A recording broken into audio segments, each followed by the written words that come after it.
Hello everybody, I'm Melissa and welcome back to Book Bar and welcome to the next part of my top 10 favorites of each subgenre. Or the first part, I don't know which one this is going to be. I'm filming them all in one day. But basically, I am ranking my top, because I read so much romance, I have to pick, and obviously I have to pick a top 10 for the year. I am breaking down by subgenre also. This is a little early that I'm filming this, so there could be books that replace these in the future, but for now, this is what I have. These are my top 10 as of today, which is early December, so there could be books that end up on my favorites of the year that are not on this list. So this is just I guess you could say it's my favorites from January to beginning of December. So if I do read more that end up on my favorites, then you'll know then.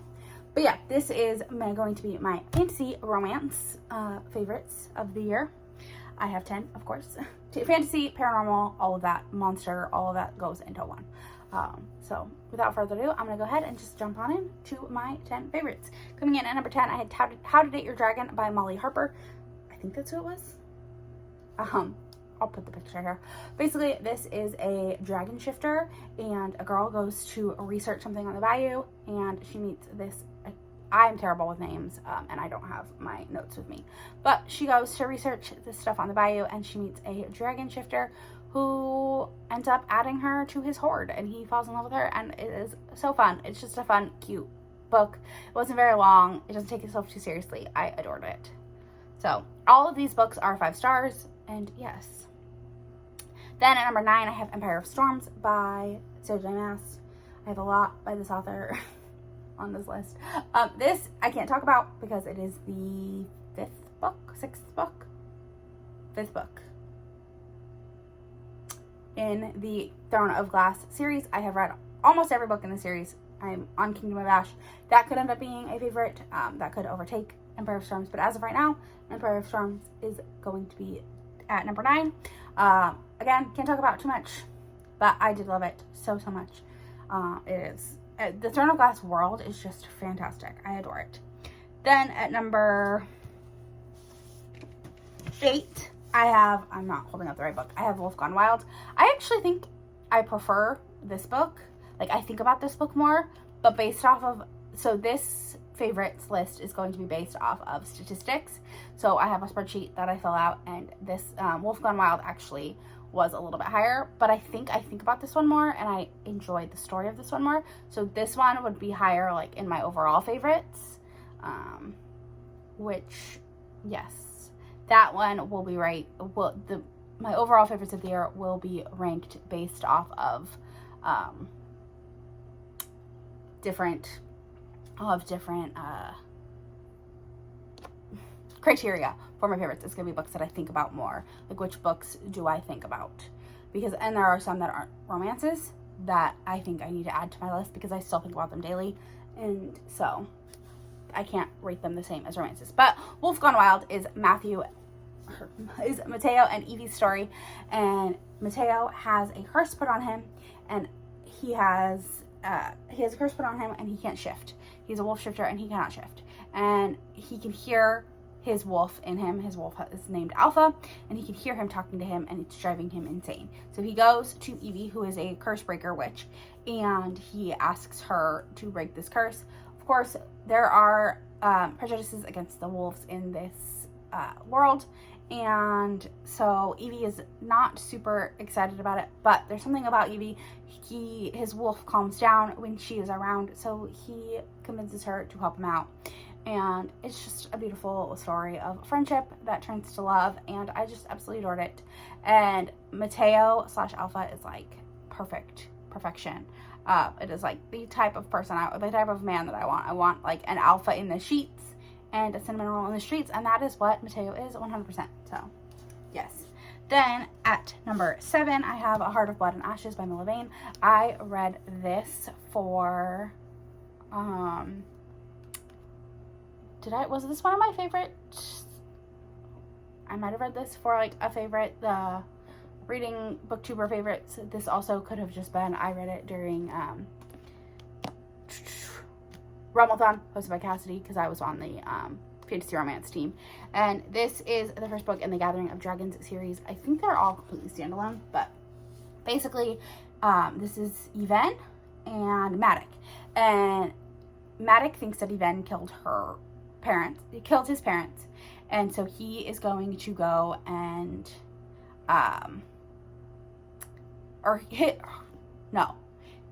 her dad killed his parents, and so he wants to get revenge, and he's gonna go kill her. And Yvain's like, no, I hate my dad, he's an awful human being, let's team up, because if we get married and have an heir, the heir will have rights to our land. So they do that, and it's beautiful. I love this book so much.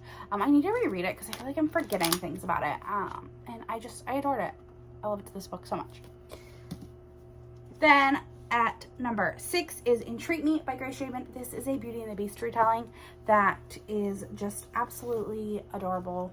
And Louvain and Louvain's sister is being courted by this prince, and I think he's a prince. And he convinces her to go to his castle with him. And Louvain's like, no, I need to be there. I need to help make sure that nothing nefarious happens. And she may end up falling in love with his dad, Ballard. I think is the dad's name. And Ballard and Louvain have a little romance. And Ballard has a curse put on him, and he is turning into a beastly person. And Louvain doesn't care. She's like, I don't care. It is just so fantastic. I absolutely adored this book. It is beautiful, wonderful. I read this. This one I for sure read in a reading blog. I will post up here. It was one of Crystal's picks for Crystal from Crystal's Bookish Life. It was one of her picks for favorite booktubers, and yeah, I adored it. It was fantastic. Then I'm just gonna talk about 4 and 5 together because they are the same series. It's books 1 and 2 from the Divine Between series by Jess Wisecup. The first book is so number 5 is technically the second book, which is Between Despair and Hope. This is the second book in the series. Can't talk about it much because it's the second book. Number 4 is Between Wrath and Mercy, which I can talk about a little bit more because it's the first book. This is a second chance romance between Rain and Emma. And Emma, she had a twin. And in the beginning of the book, you learn that her twin had died because they think that she is the beloved, I think is what it is. And her daughter is actually like very similar to her sister. Like they look a lot alike and they have like similar powers. And so Emma has kind of hidden her daughter away. But her daughter ends up going missing because she is kidnapped with her father. And things happen. And Emma goes to Rain and is like, I need your help. And he agrees to help her, and it is a second chance romance. There is no cheating. Do you know that? But it is just beautiful. I adored it. Loved it so much. Then at number 3 is Anastasia by Sophie Lark. This is a new release that literally just came out, and I just finished it, and I absolutely adored it. Do know it is a super slow burn. It is very different from anything Sophie Lark has ever written. It is an Anastasia retelling, imagining, where Anastasia gets her happily ever after, and it is just so crazy to like the plot twist, and I just adored it. I have a full dedicated reading blog where I read the entire thing, so go watch it. It is spoiler free with a little bit of like a spoilery section included, so go watch it. Then at number 2 I have House of Sky and Breath by Sarah J. Maas. This is the second book in the Crescent City series. I read the first book last year and I absolutely adored it, and this book was no different. It's a chunker, and I read it in like less than a week. I have a dedicated reading blog for this one as well. I adored it. I loved it so much. Can't say much because it is the second book in a series. But this is the book that started the SJM along because of what happens at the end of this. Jen was like, we need to do more with it. So, yes. And then at number 1, The Court of Silver Flames by Sarah J. Maas. Again, can't say much about it because it is a continuation of a series. This is the 5th book in the ACOTAR series. This does not follow Feyre and Feyre's love interest. It is a different story, and I'm not going to say much because it will spoil things if you have not read the series. If you haven't, I don't know where you've been living. But I adored this book so much. I know a lot of people didn't like the heroine at the beginning of this book. I loved her. I never had a problem with her. So I love this book so much. But yeah. those are my top 10 favorite fantasy romances. I don't know when this one is going up, if it's going up. I'm filming them all on the same day, but yes. So those are my top 10 fantasy romances for the year of 2022. I'm hoping to continue reading more this year, because I feel like I didn't read a ton that I just really loved, and I want to pick up more that I think I'm going to love. But yeah, if you made it to the end of this, leave me a wand emoji or some sort of a magical thing. And don't forget to like, comment, subscribe, all that fun stuff. It really helps me out, and I'll talk to you on the next one. Bye!